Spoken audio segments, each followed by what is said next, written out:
నమస్తే, welcome to special focus. Iran Israel America యుద్ధం, అవసరాలతో అల్లుకున్న యుద్ధం, ఆందోళనతో ప్రపంచం అల్లాడిపోతున్న యుద్ధం, ఎప్పుడు చల్లారుతుందా అని కోట్ల మధ్య ఎదురు చూస్తున్న యుద్ధం. అలాంటి యుద్ధాన్ని 2-3 వారాల్లో ముగిస్తామంటున్నాడు ట్రంప్.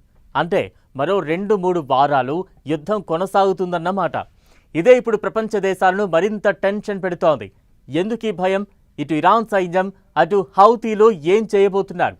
ఆర్థిక వ్యవస్థలు కూలిపోతూ అల్లాడిపోతున్న ప్రపంచం మరిన్ని చుక్కలు చూడడం ఖాయమా? మరో 2-3 వారాల పాటు ఇరాన్ యుద్ధం.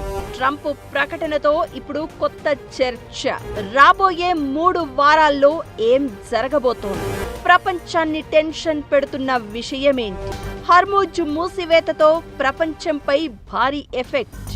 ఇప్పుడు మరో ప్రమాదం వెంటాడుతోందా?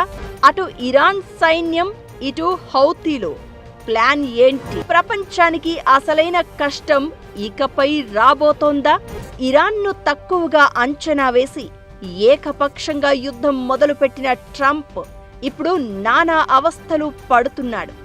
ఇరాన్ను తక్కువగా అంచనా వేసి చేతులు కాల్చుకుని ఇప్పుడు యుద్ధం ఎలా ఆపాలో తెలియక, అర్థం కాక తల పట్టుకుంటున్నాడు.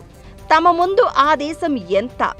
2 వారాల్లో ఇరాన్ను సర్దెయ్యొచ్చు, ఆ దేశాన్ని గుప్పిట్లో పెట్టుకోవచ్చు అనుకున్నాడు. అయితే సీన్ రివర్స్ అయింది.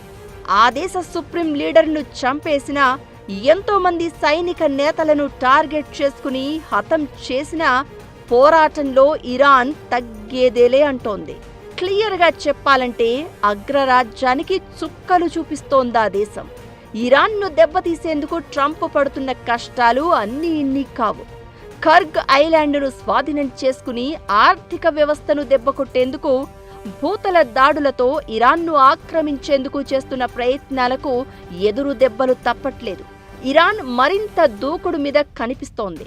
ఇలాంటి తరుణంలో 2-3 వారాల్లో యుద్ధాన్ని ముగిస్తామంటూ ట్రంప్ చేసిన ప్రకటన ఆసక్తి రేపుతోంది. ఇరాన్ నుంచి త్వరలో వెనక్కి రాబోతున్నామని, అది 2-3 వారాల్లో ఉండవచ్చు అంటూ సైనిక చర్య ముగింపునకు రెడీ అవుతున్నట్లు ట్రంప్ చెప్పారు. ఇరాన్ తమతో ఒప్పందానికి రావాలంటూ కొన్ని రోజులుగా హెచ్చరిస్తూ వచ్చిన ట్రంప్ ఇప్పుడు ఈ విషయంలో స్వరం మార్చారు. తమ సైనిక చర్య ముగింపు అనేది ఇరాన్తో ఏదైనా ఒప్పందం కుదరడం మీద ఆధారపడి ఉండదని అన్నారు. ఇరాన్ అణు సామర్థ్యం తగ్గిందని తాము భావించిన తర్వాతే అక్కడి నుంచి వెనక్కి తగ్గుతామని చెప్పారు ట్రంప్. ఇకటు ఇజ్రాయెల్తో కలిసి తాము చేసిన సైనిక దాడుల నుంచి కోలుకోవడానికి ఇరాన్కు 15 నుంచి 20 ఏళ్లు పడుతుందన్న ట్రంప్ తమ దాడులు ఆ దేశ సైనిక సామర్థ్యాలను పూర్తిగా ధ్వంసం చేశాయని చెప్పారు. వాళ్లు చర్చలకు వస్తే అంతా బాగుంటుందని, రాకపోయినా పర్వాలేదు అన్నారు. తమ ఆపరేషన్ లక్ష్యం నెరవేరిందని, వారి దగ్గర అణ్వాయుధాలు లేవని చెప్పారు ట్రంప్. అయితే మరో 2-3 వారాలు జరగబోయే యుద్ధంలో ఏం జరగబోతోందనేది ఇప్పుడు ప్రపంచాన్ని టెన్షన్ పెడుతోంది. అమెరికా దాడులకు ఏమాత్రం తగ్గేదిలే అన్నట్లు మొదటి నుంచి ఇరాన్ దూకుడు మీద కనిపిస్తోంది. అయితే రాబోయే 2-3 వారాల్లో దాడులను అమెరికా ముమ్మరం చేస్తే ఇరాన్ రియాక్షన్ ఏంటా అనే ఆలోచనే ఇప్పుడు టెన్షన్ పెడుతోంది. డొనాల్డ్ ట్రంప్ 2-3 వారాల్లో యుద్ధం ముగిస్తానంటంలో చాలా అర్థం ఉన్నది. అమెరికాకి ఏమిటంటే యుద్ధం ఎన్ని రోజులు ముందలు సాగిస్తూ ఉంటే 2 విషయాలు జరుగుతాయి. ఇరాన్కి బలం తగ్గిపోతుంది, ఓపిక కూడా తగ్గిపోతూ ఉంటుంది. దాంతోపాటు ఇతర దేశాల నుంచి చమురు మార్కెట్లోకి రావడానికి కూడా అవకాశం ఉన్నది. అమెరికా ఇప్పుడు కావాల్సింది ఏంటంటే యుద్ధం ముగిస్తే వాళ్ళు గెలిచేదని మాత్రం బయటికి రావాలి. ఇరాన్ మాత్రం అక్కడ యురేనియం అణు యుద్ధాలు చేయము, అలాంటి గ్యారెంటీస్ ఇవ్వకపోతే యుద్ధం ఆగదు. ఇప్పటికే హర్ముజ్ను గుప్పిట్లో పెట్టుకున్న ఇరాన్ తమ అనుమతి లేకుండా జలసంధి నుంచి కంటైనర్ షిప్పులు కాదు కదా, చిన్న పడవలు కూడా వెళ్లకుండా చూస్తోంది. ఈ ఎఫెక్ట్ ప్రపంచం మీద భారీగా కనిపిస్తోంది. చమురు కొరతతో చాలా దేశాల్లో ఎమర్జెన్సీ పరిస్థితులు కనిపిస్తున్నాయి. ఇలాంటి తరుణంలో ఇరాన్కు తోడుగా ఇప్పుడు యెమెన్కు చెందిన హౌతీలు కూడా ఎంటర్ అయిపోయారు. హర్ముజ్ జలసంధి దిగ్బంధనంతో ఇప్పటికే ప్రభావితమైన ముడి చమురు దిగుమతులకు ఇప్పుడు మరో సెగ తగిలే అవకాశాలు క్లియర్ గా కనిపిస్తున్నాయి. ఎర్ర సముద్రంలో కీలకమైన బాబెల్ మండెబ్ జలసంధిని హౌతీలు కంట్రోల్ చేసే అవకాశాలు కనిపిస్తున్నాయి. షియా మైనారిటీకి ప్రాతినిధ్యం వహిస్తున్నట్టు చెప్పుకునే హౌతీలకు ఇరాన్ సపోర్టు ఉంది. తమ వేళ్లు ట్రిగర్ పై ఉన్నాయంటూ యుద్ధ ప్రారంభంలోనే ఇజ్రాయెల్కు వార్నింగ్ ఇచ్చిన హౌతీలు ఇప్పుడు ట్రిగర్ నొక్కేశారు.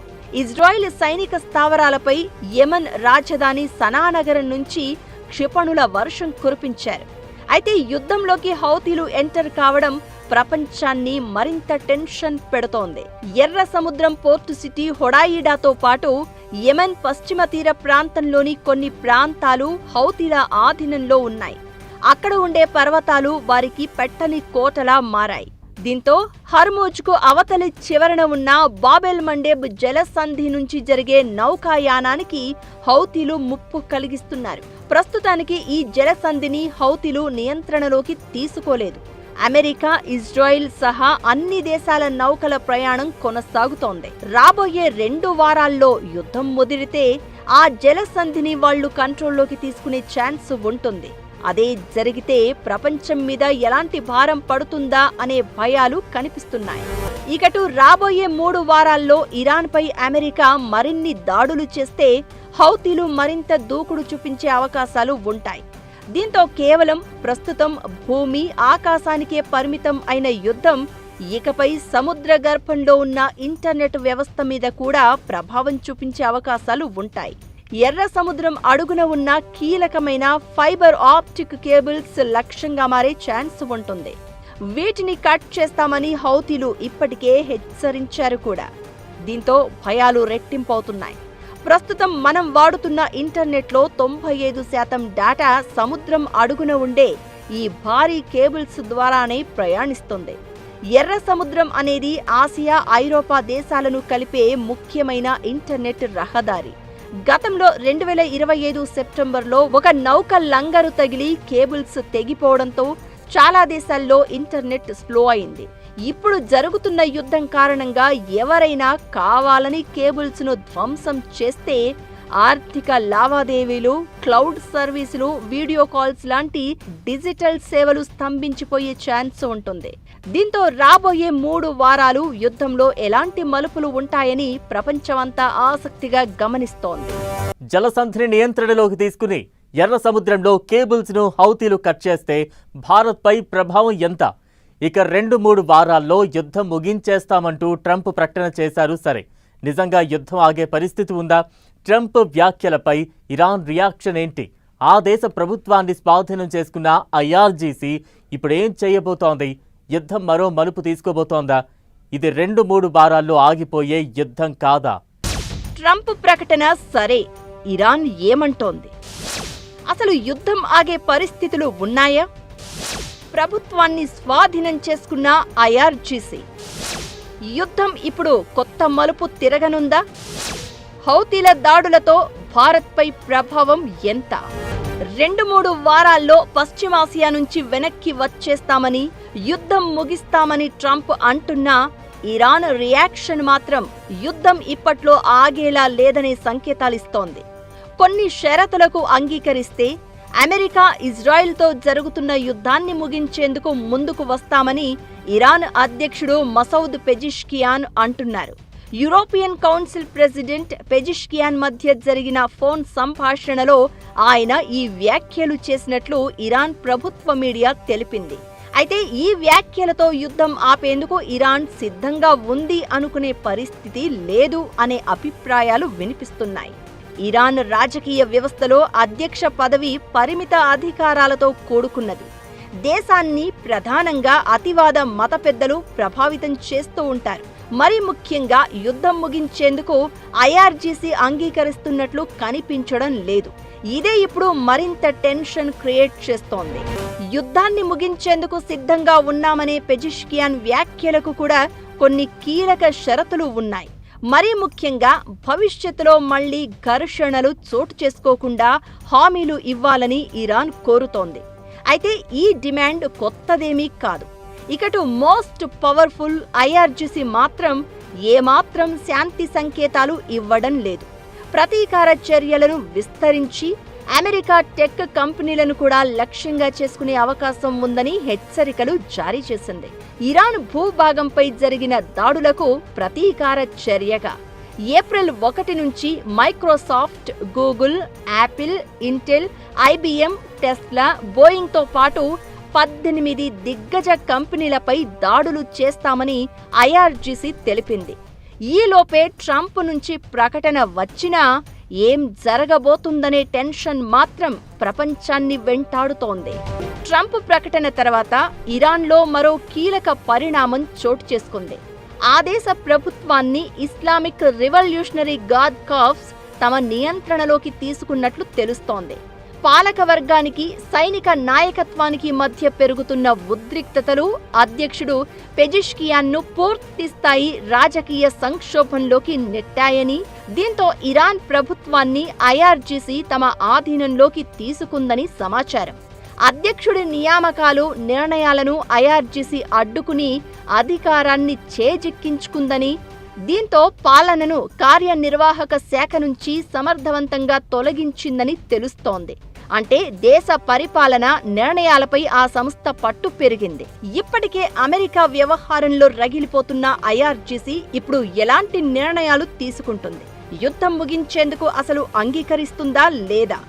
దాడులు ముమ్మరం చేసి యుద్ధాన్ని కొత్త మలుపు తిప్పుతుందా అనేది $1 మిలియన్ ప్రశ్నగా మారి ప్రపంచ దేశాలను వెంటాడుతోంది. ఇరాన్ ప్రభుత్వాన్ని ఐఆర్జీసీ చేతుల్లోకి తీసుకోవడంతో ఏం జరగబోతోందనే టెన్షన్ ఒకవైపు, హౌతీలు రంగంలోకి దిగడంతో కనిపిస్తున్న భయాలు మరోవైపు. పశ్చిమాసియా మరింత ఉద్రిక్తంగా కనిపిస్తోంది. అయితే ఈ ప్రభావం భారత్ మీద ఎలా ఉండబోతోందనే చర్చ నడుస్తోంది. అయితే బాబెల్ మండెబ్ను హౌతీలు కంట్రోల్లోకి తీసుకున్నా భారత్ మీద ప్రత్యక్షంగా పెద్దగా ఎఫెక్ట్ పడకపోవచ్చు. పరోక్ష ప్రభావం మాత్రం తీవ్రంగానే ఉంటుంది.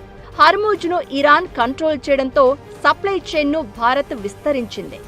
యుద్ధానికి ముందు 27 దేశాల నుంచే దిగుమతులు చేసుకోగా ఇప్పుడు 41కి పెరిగింది. బాబెల్ మండెబ్ నుంచి చమురు, గ్యాస్ మాత్రమే కాదు, నిత్యావసర సామగ్రి కూడా రవాణా అవుతుంది. దీన్ని క్లోజ్ చేస్తే గుడ్ హోప్ మార్గం మీదుగా నౌకలు ప్రయాణించాలి.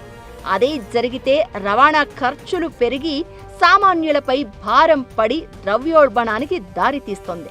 ఇకటు ఎర్ర సముద్రం కింద ఆప్టికల్ ఫైబర్ కేబుల్స్ కట్ చేస్తామని హౌతీలు వార్నింగ్ ఇస్తున్నారు. అదే జరిగితే భారత్కు ఇబ్బందులు ఖాయం. ఇండియాలో ఇంటర్నెట్ కనెక్టివిటీ కోసం ముంబై, చెన్నై, కొచ్చిన్ లాంటి నగరాలలో 17 కేబుల్ ల్యాండింగ్ స్టేషన్లు ఉన్నాయి. మనం చేసే ప్రతి డిజిటల్ పేమెంట్, పంపే ప్రతి ఈమెయిల్ ఈ సముద్రపు కేబుల్స్ మీదనే ఆధారపడి ఉంటాయి.